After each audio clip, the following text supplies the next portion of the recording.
ulangi, ada di antara bunda-bunda ini sebagian yang tadi begitu turun dari motor masih membawa balita.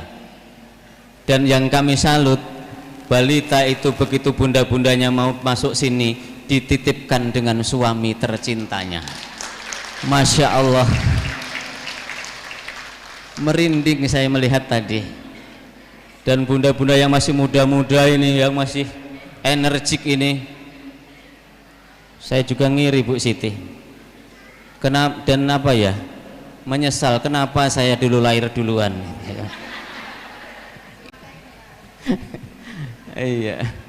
Sekali lagi kami bangga, Kementerian Agama bangga dengan jenengan semuanya, dengan bunda dan bapak-bapak semuanya. Sekali lagi, di tengah keterbatasan yang ada, jenengan masih tetap semangat, dan itu tidak lepas dari para pembesar-pembesar yang memang senantiasa tanpa lelah memberikan dukungan moral kepada kita semuanya. Ya.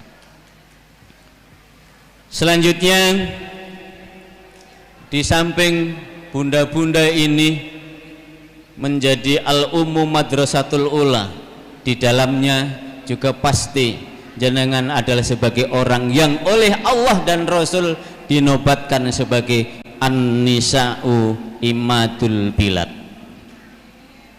Tepuk tangan dong.